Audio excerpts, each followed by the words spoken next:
obviously just wanted to make a quick statement about the events going on in Brooklyn Center, Minnesota. I understand that the Nets and T-Wolves have postponed their game. I think it's a great decision and just another example of a tragic loss of life that didn't need to happen.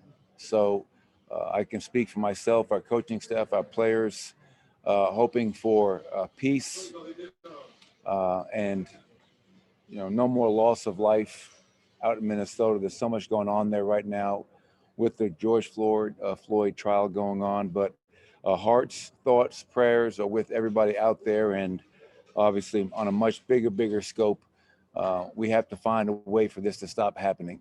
This is just another tragic example of an innocent black man getting killed for no reason. With that being said, would love to open it up for any questions regarding tonight's game. Thank you, Coach. We'll start off with Mike Singer. Hey, Michael, thanks for that. I was going to ask about that, but instead I'll ask about basketball after your statement.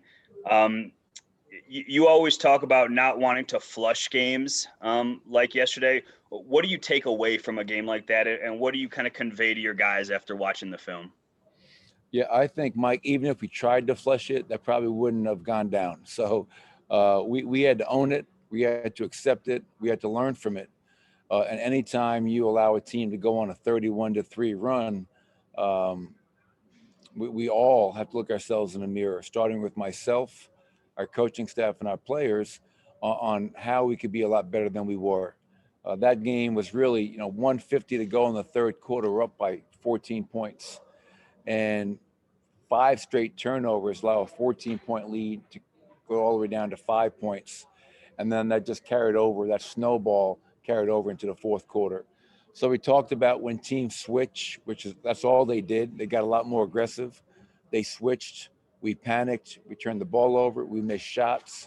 But the biggest thing for me, Mike, was that's why your defense is so important.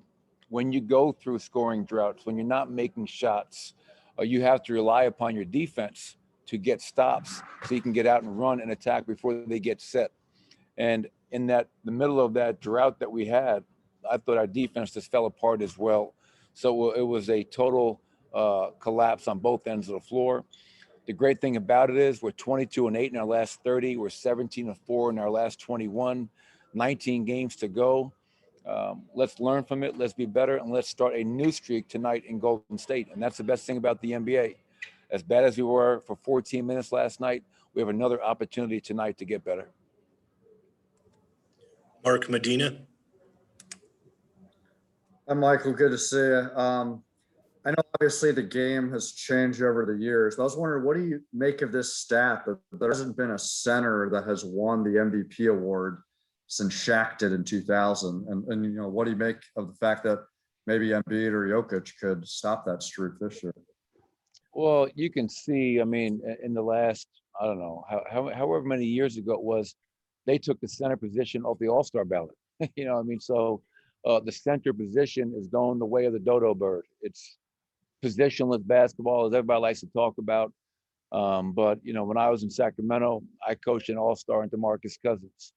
I had the luxury of coaching the best big man in the NBA in Nikola Jokic. So I think it's tremendous that we have talented bigs across the league, Nikola Jokic, Joel Embiid, and so many others that are in the conversation for MVP, rightfully so. Those players put their teams on their back. They're the focal point of their teams. And, that position is not extinct. There are a lot of talented players. And as I mentioned, Mark, I think I speak for everybody in Denver. We're truly grateful that we have one of those in Nikola. Ryan Blackburn.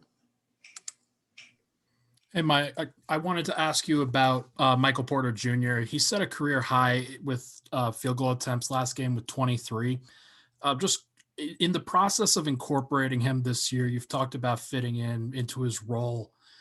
How is it the balance between fitting in and standing out, continuing to develop? How has that worked for him this year? And what did you think of his game on Sunday? Yeah, I think Michael's having a tremendous season. And I allude to the 22-8 record in the last 30 games, which I believe is the third best record in that time span. Michael's been a big part of that. I mean, his scoring, the efficiency in which he's done so, the rebounding, the defensive growth, those are all things that, have been integral with how well we've played as of late. Regarding the Boston game, I mean, 1 for 12 from 3, and I thought a lot of those were great looks, open looks, shots that Michael's been knocking down at a high level. I think sometimes he rushes, he gets a little bit off balance, but if he's open, we want him shooting the basketball. Obviously, he can look to make plays for his teammates. He's really learning and growing in regards to playing with and off of Nikola. We saw a couple of great examples in the first 34 minutes of last game where just that the ability to pass and cut, and he's such a big target at the rim, and Nikola's going to find you. He's going to make all of his teammates better, and that's why he is, in my opinion, the MVP. Katie Wingy. Hey, Coach. These are two of the best assisting teams in the NBA. Do you see any similarities in between the Nuggets offense and then the Warriors offense?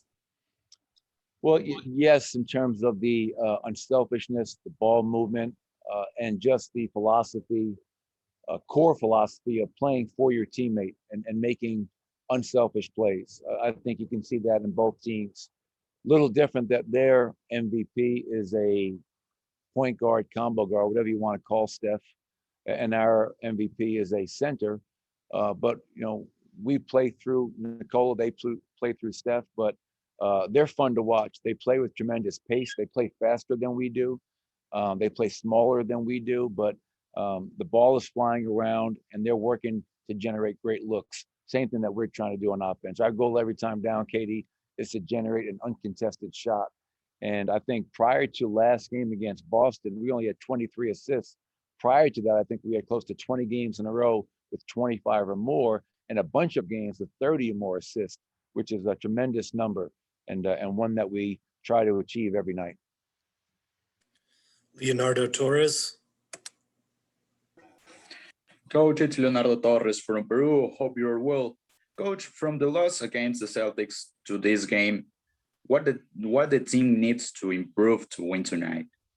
The first thing would be to play for 48 minutes. For the first 34 minutes, we were the better team yesterday. But you don't play 34 minutes and win games. You got to play all 48. In the last 14 minutes, obviously, Boston blew our doors off. The second thing would be you have to defend. As I mentioned earlier, sometimes you can't control making and missing shots. There's going to be nights where you just can't find a rhythm and you're missing shots that you normally make. But what you can control is your defensive focus, your discipline, and your commitment. And I thought, once again, Leonardo, when we stop scoring, we stop defending, and that can't be the case. All right, Coach, we got time for one more. We're going to end with Joel Rush. Hey, Coach. The Nuggets have the best record in the NBA since March 1st, and obviously the last loss kind of stung a little bit, but what do you think to match the success of last year or surpass it? What do you think the team still needs to work on most to be ready for the playoffs? Yeah, I think just consistency. As you mentioned, and I alluded to earlier, we've had some terrific stretches as of late. I think since January 2nd, I think we have the third or fourth best record in the NBA after a very disappointing 1-4 start. But even while we were winning games, there were instances where I knew that we weren't playing up to our potential, whether it be offensively, taking care of the basketball, defensively in terms of containing the basketball, getting back in transition, protecting our paint. So I think we can be, even though we're playing well, I think we can be so much better than we have played, so much more consistent. So getting healthy is one, trying to get Jamal Murray back.